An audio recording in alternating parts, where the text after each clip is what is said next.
अथर्ववेदे चतुर्थाष्टके पञ्चमोऽध्यायः। त्वं हि क्षयितपद्यशोऽग्ने मित्रो न पद्यसे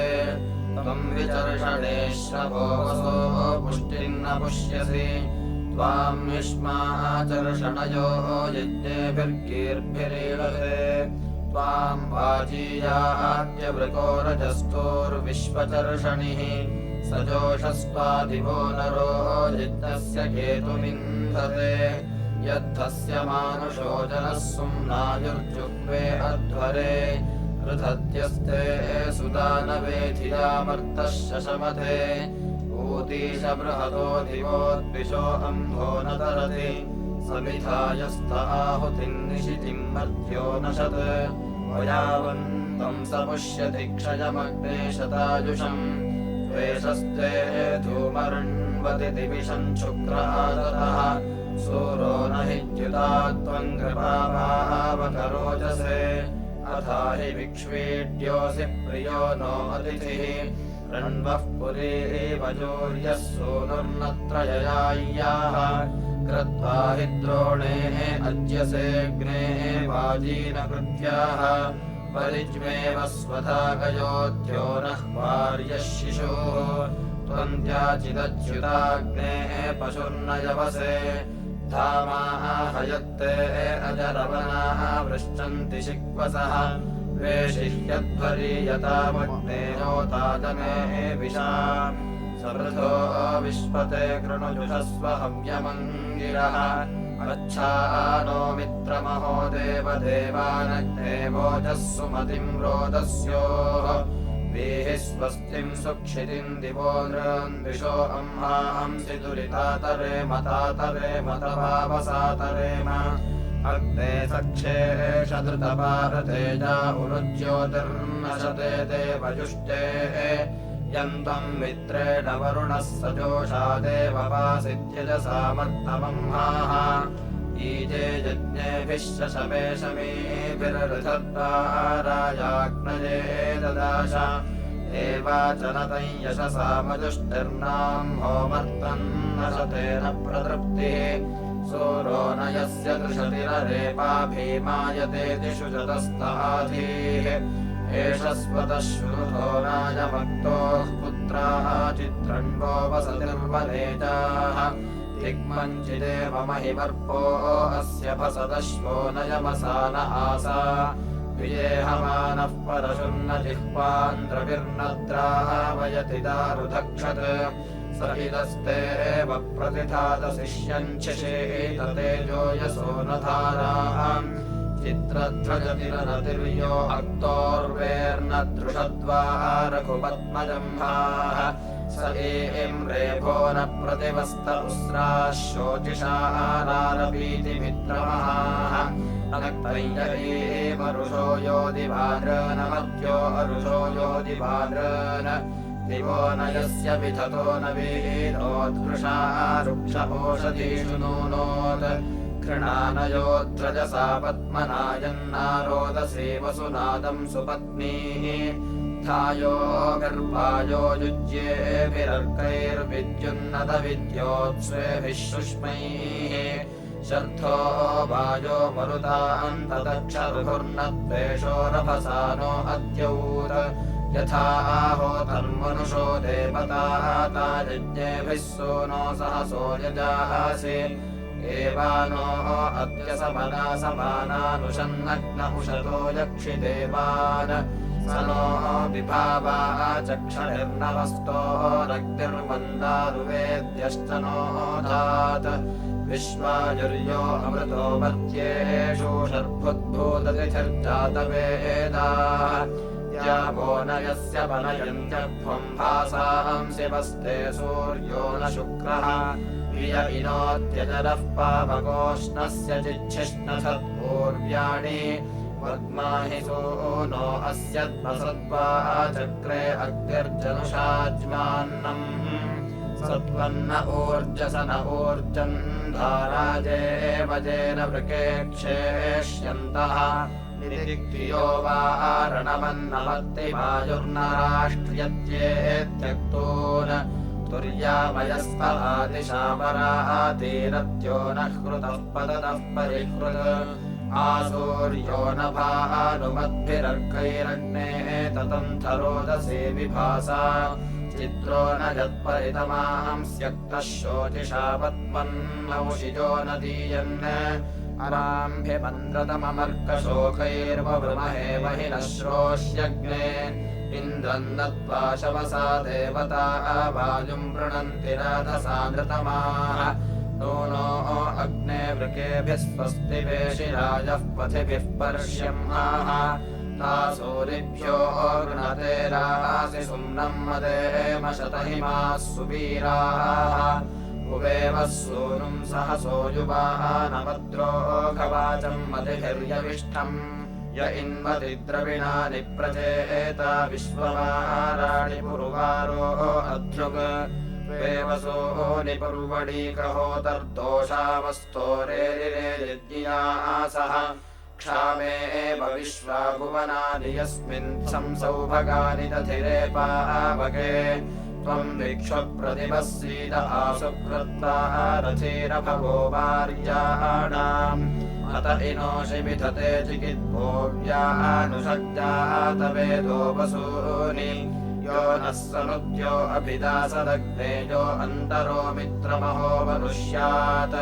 तमजरेभिर्वृषभिस्तवस्वैस्तपादपिष्ठतपसा तपस्वान् यस्ते यज्ञेन समिधाय उक्थैरर्केभिः सोनो सहसो ददाशत् समर्त्येष्वमृतप्रचेता राजाद्युम्नेन श्रवसा विभाति स तत्कृधेशितस्तूयमग्ने स्पृधो वादस्व सहसा सहस्वान् यच्छस्य सेद्युभिरक्तो वचोभिस्तज्जुषस्व चरितुर्घोषिमन्वा अश्यामतङ्गाममग्ने तपोति अश्यामरयिम् रयिवः सुवीरम् अश्यामवाजमभिवाजयन्तोऽश्यामद्युम्नमजराचरन्ते प्रणम्य सा सहसः सूनुमच्छायज्ञेन गातुमव इच्छमानः पृष्ठद्वनम् कृष्णयाममृषन्तम् वीतिहोतारम् दिव्यम् जिगाति सश्वितानस्तम् यतोरोचनस्था अजरेभिर्नानदद्भिर्यविष्ठः यः पावकः पुरुतमः पुरोणि पृथोऽन्यग्निरनुयाति भर्वन् विधे विश्वग्वातजूतासो अग्ने भामासः शुचे शुचयश्चरन्ति तुविम् रक्षासो दिव्यानभग्वापनाः वनन्ति धृषता रुजन्ताः ये ते शुक्रासः शुचयः शुचिष्महाक्षाम् वपन्ति विषितासो अश्वाः अथ भ्रमस्त उर्व्या विभाति यातयमानो अधिसानुवृष्णेः अथ जिह्वापापतेति प्रवृष्णो गोषु युधो नाशनिःसृजाना शूरस्येव प्रसिद्धिः क्षातिरग्नेर्दुर्वर्तुर्भीमोदयते वनानि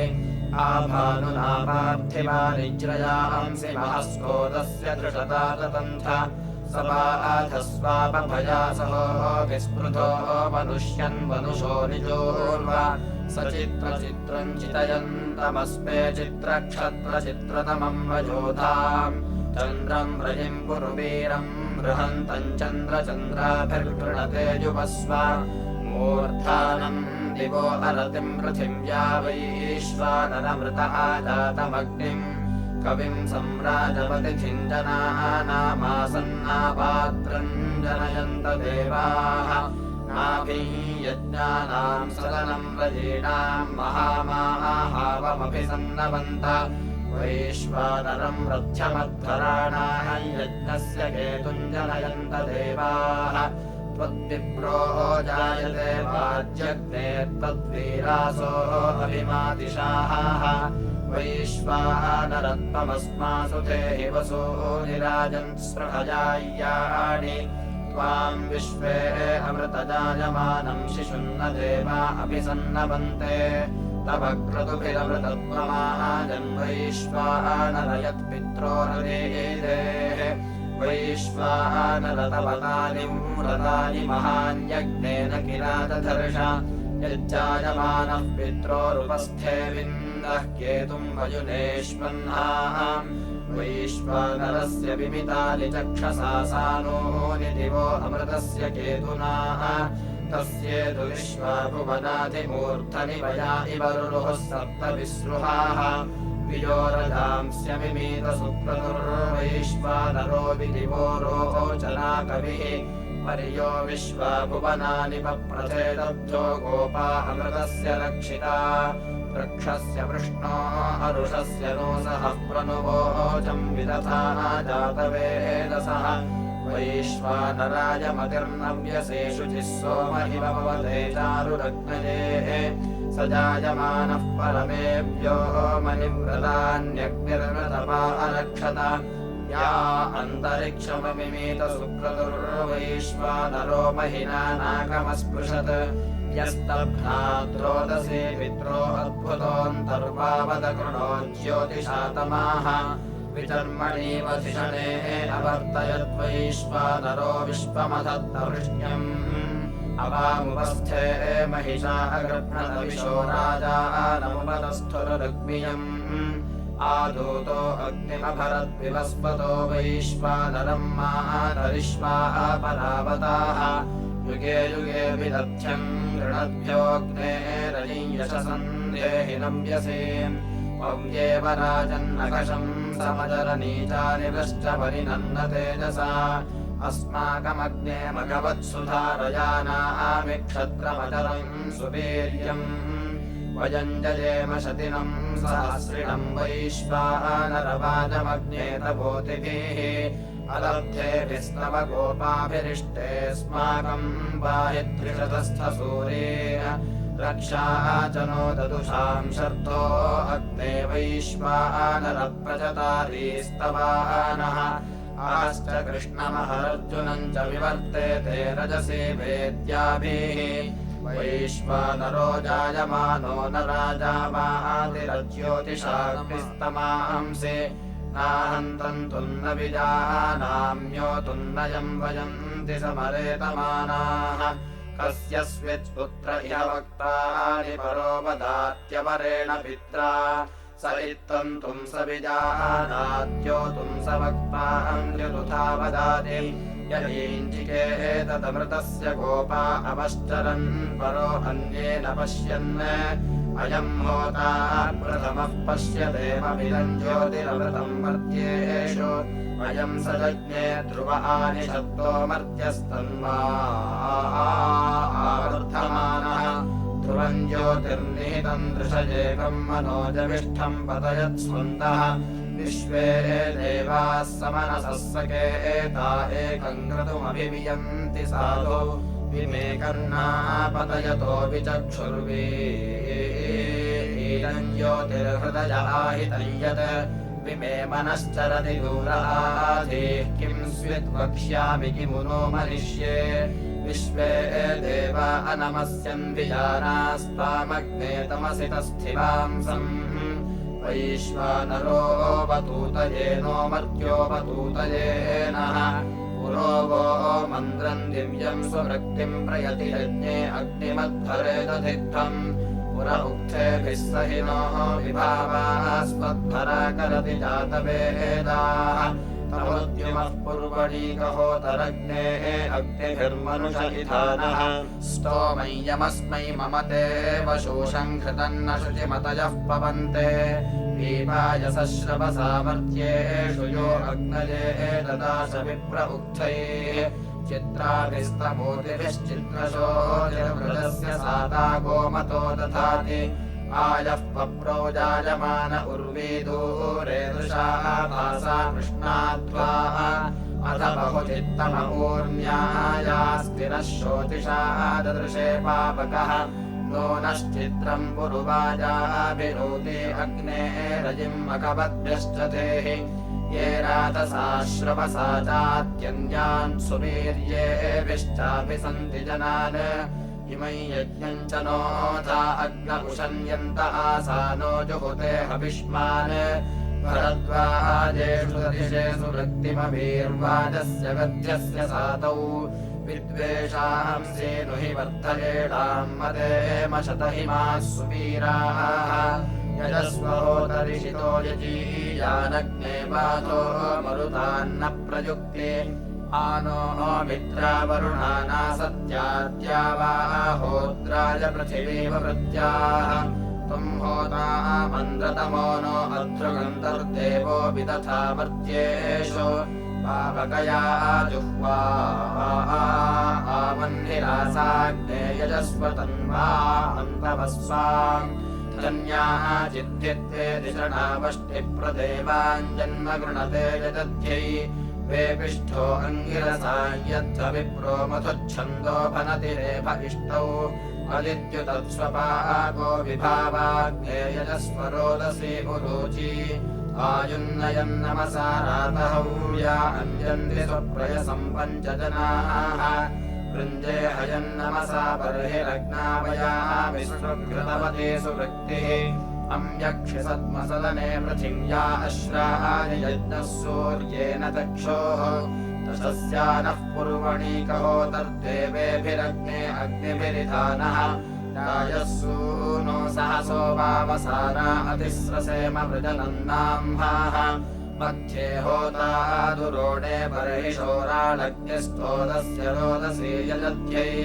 अयं स सूनुः सहसर्ता वा दूरात् सूर्यो न शोचिषा दतान आयस्मिन् त्वे स्वपाके यजत्रयक्षद्राजन् सर्वदा ते वनुद्यौः त्रिशतस्थस्ततरुषो न दम्भो हव्यामकानि मानुषा यजध्यै ते जिष्ठा यस्याः रतिर्वनेराट्तोदो अध्वन्नवृतसानो अद्यौत अद्रोगो नत्र पिता चेतदिद्मन्नमर्त्यो वक्त्र ओषधीषु सास्माकेभिरेतरेण शोषैरष्टिष्टवेदमहाजातवेदाः दुरन्नो वन्वन् कृत्वा नार्भोऽस्रः पितेव जारजाय यज्ञैः अतस्मास्य वनयन्ति भासोरुथा यत्तक्षतनुयाति पृथ्वी सद्यो यस्पन्द्रो विषितोऽथ वीया नृणो न ताजुरति धन्वाराट् सत्त्वन्नो अरुवन्निदाया विश्वेभिरग्ने अग्निभिरिधानः वेशिराजो वियासि दुच्छुनामदेमशतहिमाः सुवीराः त्वद्विश्वासु भगसौभगान्यग्ने वियन्ति वनिनो न वयाः सृष्टिरजर्वाजो वृत्रदूर्ये दिवो वृष्टिरेड्यो रीतिरपा त्वं भगो नाहिरत्नविषे परिज्ञे वक्षयसि तस्मवर्चाः अग्ने मित्रो न बृहतरतस्यास्य क्षत्ता वामस्य देवपूरेः स सत्पतिः शवसाहन्ति वृत्रमग्ने विप्रो विपणेर्भर्तिवाजम् यन्तं प्रचेतर्तजातराजा सजोषालत्रापां हिनोषि यस्ते सूनो सहसो गीर्भिरुक्थैर्यज्ञैर्मर्तो निशितिं वेद्यानट् विश्वं सदेव प्रतिवारमग्ने धत्ते धान्या अम्पत्यदेव संयैः तानृभ्य आसौ श्रवसा सुवीराग्नेः सूनो सहसः पुष्यसेधाः कृणोषि यच्छवसा पूरिपश्वो वयो वृकायारजे जसुरजे पद्मासो नो सहसो नो विहाया अग्ने तोकन्दनयं वाजिनोदाः विश्वाभिर्गेर्भिरभिपूर्तिमस्यां मदेमशतहिमाः सुवीराः अज्ञायो मर्त्यो दुबोधियम् जुजोषधीतिभिः भसन्नुषप्रपूर्य इषम्बुरीतावसे अग्निरिद्धिप्रचेता अग्निर्वेदस्तमर्षिः अग्निम् होतारमीळते यज्ञेषु मनुषो विशाः नानाह्या अग्नेवसे स्पर्धन्ते राजो अर्यः तूर्वन्तोदस्युमायवो व्रतैः सीक्षन्तो अव्रतम् अग्निरप्सामृतीशहम् वीरम् ददाति सत्पतिम् यस्यत्र सन्ति शवसः सन्तक्षिषत्रवो बीजा अग्निर्हि विद्मनाः निदो देवो वर्तमुरुष्यते सः वायस्यावृतो रजिर्वाजेष्वव्रतः अच्छाः नो मित्रमहो देवदेवानग्ने वोचः सुमतिम् रोदस्योः वीः स्वस्तिम् सुक्षितिम् दिवो नृन्विषो रंहांसि दुरितातरेम तातरेम तपावसातरेम इममूषुभो अतिथिमुषर्बुधम् विश्वासाम् विशाम् प्रतिवृञ्जसे गिरा वेदेद्दिवो जनुषा कच्चिदाशु निर्जोक्चिदद्दिगर्भो यदच्युतम् मित्रन्नयम् सुहितम् ऋगवो दधुर्वनस्पता वीड्यमूर्ध्वशोऽधिशम् सत्त्वम् सुप्रेतो वीतहं ये अद्भुतप्रशस्तिभिर्महयसे दिवे दिवे सत्त्वम् दक्षस्यावृको वृथो भूरर्यः परस्यान्तरस्य तरुषः रायस्सो नो सहसो मर्त्येष्वाच्छर्दिर्यच्छ वीतहं याय सप्रथो भरद्वाजाय सप्रथाः तानम्बो अतिथिम् स्वर्णरमग्निम् होतारम् मनुषस्वध्वरम् विप्रन्नत्युक्षवचसं सुभक्तिभिर्हव्यवाहमरतिम् देवमृञ्जसे पावकयायश्चितयम् कृपाक्षामन्द्रुज उषसो न भानुना तोर्मन्नयामन्नेतशस्य नोरण आयो घृणेन तदृषाणो अजराः अग्निमग्निम् वः समिधादुवस्यत प्रियम् प्रियम् वो अतिथिम् गृणीषणि उपभोगीर्भिरमृतम् विवासत देवो देवेषु वनते हि वार्यम् देवो देवेषु वनते हि नोदुवाः समिद्धभक्तिम् समिधा गिरा गृणेषु जिम्बावकम् पुरो अध्वरे ध्रुवम् विप्रम् होतारम् पुरुवारमद्रुहम् कविम् सुम्नैरीमहे जातवेदसम् त्वाम् दूतमग्ने अमृतम् युगे युगे हव्यवाहम् दधिरे पायुमीड्यम् देवासश्च मर्तासश्च जागृमिम् विभुम् विश्वतिम् नमसा निषेदिरे विभूषन्नग्न उभयाङ्गनुरता दूतो देवानाम् रजसी समीयसे यत्ते धीतिम् सुमतिमावृणीमहे धस्मानस्त्रिवरोधः शिवो भव तम् सुप्रतीकम् सुदृशम् स्वञ्चमविद्वांसो विदुष्टरम् सपेम स यक्षद्विश्वावयुनानि विद्वान् प्रहव्यमग्निरमृतेषु वोचत् कमग्ने पास्युततम् विपर्षियस्तवानट्कवयेषु रथीतिम् यज्ञस्य वा निशितिम् बोधितिम् वातमित्प्रणक्षिशवसोतराय त्वमग्ने मनुष्यतो निपाहि त्वमुनः सहसा वन्नवद्यात् सन्तात्मस्मन्वलभ्येतुपाथः सम्प्रयस्पृहया यः सहस्रे अग्निर्होता गृहपतिः स राजा विश्वा वेदजनिमा जातवेदाः देवानामुदयो मर्त्यानाञ्यजिष्ठः स प्रयजतामृतावाः अग्नेयदद्य विशो अध्वरस्य होतः पावनशोचे वेष्वम् हि यज्वाः वृताजजासि महिना वियद्घोरहव्यावहयविष्ठया ते अद्य अभिप्रयांसि सुजितानि ह्यो नित्वा दधीनरोदसी यजत्यै अवानो मघवन्वाजसा तावग्ने विश्वानि दुरितातरेम तातरेम तवावसातरेम अग्ने विश्वेभिस्वनीकदेवैरूर्णावन्तम् प्रथमस्यीदयोनिम् कुलायिनम् कृतवन्तम् सवित्रे यज्ञन्न यजमानाय साधो इममुद्यमधर्मवदग्निम् मन्थन्ति वेधसाः यमम् कूयन्तमानयन्नमोरम् श्याव्याभ्यः जरिष्वा देववीतये सर्वदा दास्वस्तये आदेवान् वक्ष्यमृतामृतामृतो यज्ञम् देवेषु विस्पृशः वयमुत्वा गृहपते जनानामग्ने अकर्म समिधा बृहन्तम् अस्थूरिनो गार्हपत्यानि सन्तु दिग्मेन नस्तेजसा संशिशाधि त्वमग्ने यज्ञानाम् होता विश्वेषाम् हितः देवेभिर्मानुषे जने स नो मन्द्राभिरध्वरे जिह्वाभिर्यजामहः आदेवान् वक्षि यक्षित वेत्था हि वेदो अध्वनः पथश्च देवाञ्जसा अग्ने यज्ञेषु सुक्रतो त्वामीडे अतद्विता परतो वाजिभिश्शुनम् ईजे यज्ञेषु यज्ञियम् त्वमिमा वार्या पुरुदिवो दासाय सुन्वते भरद्वाजाय दाशुषे त्वम् दूतो अमर्त्य आवहादैव्यञ्जनम् शृण्वन् विप्रस्य सुष्टुतिम् त्वामग्ने स्वाद्यो भर्तासो देववीतये यज्ञेषु देवमीळते तव प्रयक्षि सन्दृशमुतः क्रतुम् सुदानवः विश्वे जुषन्तकामिनाः त्वम् होतामनुर्हितो बह्निरासा विदुष्टरः अग्ने यक्षि दिवो विशाः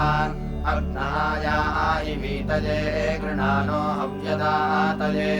निहोता सत्सि बर्हिषि तन्त्वा समिद्भिरङ्गिरो कृतेन वर्धयामसि बृहच्छोचायविष्ठ्य सरः पृथुश्रवाय्यमच्छा देव विवाससि बृहदग्ने सुवीर्यम् त्वामग्ने पुष्करादध्यथर्वानिरमन्थत मूर्ध्नो विश्वस्य वागताः तमुत्वा दध्यङ्गृहिः पुत्र ईथे अथर्वणः कृत्रहणम् पुरन्दरम् तमुत्वा पाठ्यो वृषासमीथे दस्युहन्तमम् धनञ्जयम् रणे रणे ये ह्योषुप्रवाणितेऽग्न इत्येतरागिराः येभिर्वर्तास इन्दुभिः यत्र क्वचते मनो दक्षम् दधस उत्तरम् तत्रासदः कृणवसे न हि ते पूर्तमक्षिपद्भुवन्नेमानाम् वसो अथादुवो वनवसे आग्निरगामि भारतो वृत्रः पुरुचेतनः दिवो दासस्य सत्पतिः स हि विश्वातिपार्थिवारयिन्दाशन् महित्वना वन्वन्नवातो अस्त्रतः सप्रत्नवन्नवीयसाग्ने द्युम्नेन संयताः बृहत्ततन्थभानुना प्रवस्सखायो अग्नये स्तोमै यज्ञम् च धृष्णुजा अर्चकाय च वेधसे स हि यो मानुषायुगासीदद्धोता कविक्रतुः दूतश्च हव्यवाहनः तारायानाशुचिव्रतादित्यान्मारुतम् गणम् वसो यक्षीहरोदसी वस्वीते अग्ने सन्दृष्टिरिषयते मर्त्याय ऊर्जो नपादमृतस्य कृत्पादा अस्तु श्रेष्ठोऽद्यत्वा वन्वन् सुरेक्णाः मर्तानाशसु वृत्तिम् ते ते अग्ने त्वोता इषयन्तो विश्वमायुः तरन्तो हर्यो अरातीर्वन्वन्तो हर्यो अरातीः अग्निस्तिग्मेन शोचिषाया सद्विश्वन्या अत्रिणम् अग्निर्नो वनते रजिम् सुवीरम् रजिमाभरजातवेदो विचर्षणे जहि रक्षांसि सुक्रतो तन्नः पाह्यम् असो जातवेदो अघायतः रक्षाणो ब्रह्मणस्कवे यो नो अग्ने दुरेव आमर्तो वधाय दाशति तस्मान्नः पाह्यम् असः त्वन्द्वन्देव जिह्वया परिपादस्व दुष्कृतम् मर्तो यो नो जिघांसति भरद्वाजाय सप्रथः शर्म यच्छसहन्त्य अग्ने परेण्यम् वसो अग्निर्वृत्राणि जङ्घनद्रविणस्युर्विपन्यजाः समिद्धः शुक्र आहुतः गर्भे मातुः पितुः पिता विदित्युतानो अक्षरे सीदन्नृतस्य योनिमा ब्रह्म प्रजापदा भरजातवेदो विचर्षणे अग्ने यद्दीदयद्दिवि उपत्वारण्वसन्दृशम् प्रजस्वन्तः सहस्कृता अग्ने ससृज्महे गिराः उपच्छायामिमघृणेरगन्मशर्मते वयम् अग्ने हिरण्यसन्दृशः य उग्र इव शर्यः दिग्मशृङ्गो नवंसगः अग्ने पुरोरुरोजिथ आयम् हस्तेन खादिनम् शिशुम् जातन्न बिभ्रति विशामग्निम् स्वध्वरम् प्रदेवम् देववीतये भरता वसुवित्तमम् आस्वेयो नौ निषीदतु आजातम् जातवेदसि प्रियम् शिशीतातिथिम् स्यो न आगृहपतिम् अग्ने युक्ष्वाहि ये तवाश्वासो देवसाधवाः अरम् वहन्ति मन्यवे अच्छानो याह्यावहाभिप्रयांसि पीतये आदेवान् सोमपीतये उदग्ने भारतद्युमदजस्रेणत विद्युतत् शोचाविभाह्यजर वीर्यो देवं मर्तोऽनुपस्येदग्निमीळीतात्परे हविष्मान् होतारं सत्ययतं रोदस्योरुत्तानहस्तो नमसा विभासेत् आते अग्नरुचा हविर्हृदा दष्टं हरामसि ते भवन्तु क्षणऋषभासो वशा उत अग्निं देवासो अग्र्यमिन्नते वृत्रहन्तमम् येनावसून्याभृता दृढा रक्षांसि वाजिना